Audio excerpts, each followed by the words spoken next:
تو سیدنا صدیق اکبر رضی اللہ تعالیٰ عنہ کا دور خلافت 2 سال اور تقریباً 3 ماہ تک قائم رہا، اور آپ کی وفات کی وجہ حضور کی جدائی ہے۔ صحابہ فرماتے ہیں حضور جب دنیا سے پردہ فرما گئے، سیدنا صدیق اکبر رضی اللہ تعالیٰ عنہ نے بظاہر امت کو تو سہارا دیا، لیکن اپنے دل پہ اتنا غم ہے کہ دن بدن کمزور ہوتے گئے، یہاں تک کہ بیماری نے آپ کو گھیر لیا، غسل کیا، سردی لگی، ٹھنڈ لگی، بخار ہو گیا، اور اما عائشہ صدیقہ رضی اللہ تعالیٰ عنہا سے پوچھتے ہیں بیٹی ایک بات تو بتاؤ، حضور علیہ السلام کو کتنے کپڑوں میں کفن دیا گیا؟ مجھے بھی اتنے ہی کپڑوں میں کفن دینا۔ اور اماں جان سے پوچھتے ہیں حضور نے کس دن دنیا سے پردہ فرمایا؟ بتا رہی ہیں کہ سوموار کے دن۔ کیا ٹائم تھا؟ دن کے 11 بجے۔ ساری باتیں اماں جان سے پوچھ رہی ہے، اور یہ اماں جان کی شان ہے، حضور نے دنیا سے پردہ فرمایا۔ اماں عائشہ صدیقہ سرانے بیٹھی ہیں، اور سیدنا صدیق اکبر نے بھی دنیا سے پردہ فرمایا، تو اماں عائشہ ہی سرانے بیٹھی ہیں۔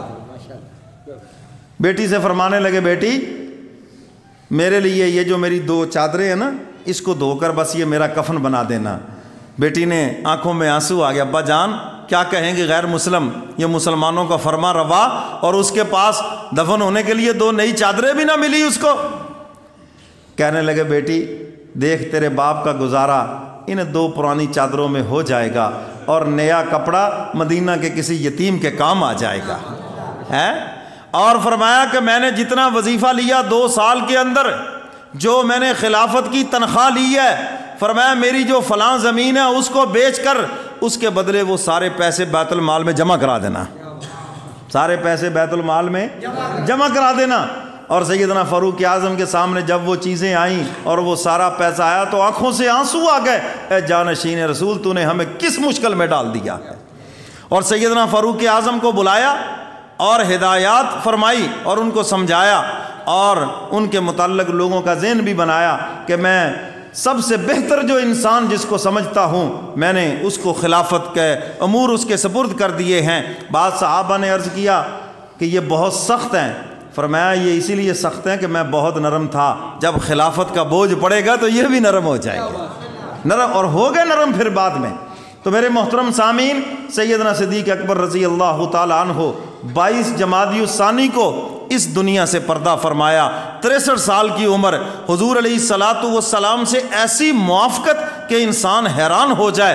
حضور کی عمر بھی 63 سال ہے، سیدنا صدیق اکبر کی عمر بھی 63 سال ہے۔ حضور علیہ السلام سوموار کے دن دنیا چھوڑ رہے ہیں، ابو بکر بھی سوموار کے دن دنیا چھوڑ رہے ہیں۔ حضور کی وفات دن کے 11 بجے، ابو بکر کی وفات بھی دن کے 11 بجے۔ حضور کی وفات کے وقت سیدہ عائشہ صدیقہ سرانے بیٹھی ہیں، سیدنا صدیق اکبر کی وفات کے وقت بھی عائشہ صدیقہ سرانے بیٹھی ہیں۔ حضور کے آخری وقت اماں عائشہ نے مسواک اپنے دانتوں سے چبا کر حضور کی خدمت میں پیش کی، ابو بکر کے آخری وقت بھی اماں عائشہ نے اپنے دانتوں سے مسواک چبا کر ابو بکر کی خدمت میں پیش کی، اور پھر جس چارپائی پر حضور کو لٹایا گیا اسی چارپائی پر ابو بکر کو لٹایا گیا۔ جو چادر حضور کے منہ پہ ڈالی گئی وہی چادر ابو بکر کے منہ پہ ڈالی گئی، اور جس روضے میں حضور کی قبر بنی ابو بکر کی بھی وہیں قبر بنی۔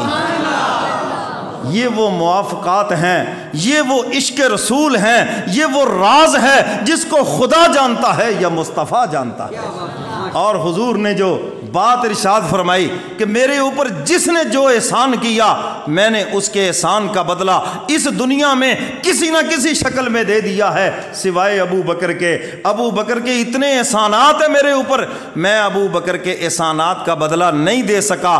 کل میدان محشر میں خدا کے دربار کے اندر ابو بکر جانے اور اللہ جانے، اور پوری امت مسلمہ سیدنا صدیق اکبر رضی اللہ تعالیٰ عنہ کے احسانات کی مقروض ہے۔ میرے محترم سامعین، کئی جمعوں سے سیدنا صدیق اکبر رضی اللہ تعالیٰ عنہ کے فضائل، مناقب، اس کا تذکرہ کیا تاکہ ہماری نوجوان نسل کو پتہ چلے اصل ہمارے ہیرو یہ ہیں، اسلام کے ہیرو یہ ہیں، اور ان کا کردار یہ ہے۔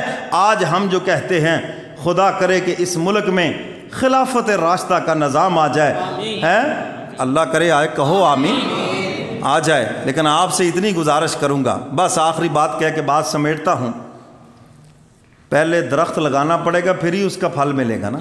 آپ درخت لگائیں کیکر کا، اور مجھے آ کے کہ مولوی صاحب خلوص سے دعا کریں اس کو سیب لگ جائے، لگ جائیں گے؟ میں کہتا ہوں صرف میں ہی نہیں، سارے پاکستان کے مولوی الٹے لٹک جائیں اس کو کبھی سیب نہیں لگیں گے، ہیں؟ پہلے آپ کو سیب کا درخت لگانا پڑے گا پھر اس کو سیب لگے گے، ٹھیک ہے نا جی؟ تو اگر آپ اسلام چاہتے ہیں تو پہلے اسلام پسندوں کو آپ کو کامیاب کرانا پڑے گا، کیوں جی؟ اسلام پسندوں کو ووٹ دینا پڑے گا۔ میں تو اس میں بڑا کھلا ذہن رکھتا ہوں، جو بھی عالم دین جس مسلک کا کھڑا ہے، جتنی سیکولر جماعتیں ہیں وہ سب سے اچھا ہے، آپ اس کو سپورٹ کر دیں، کیوں جی؟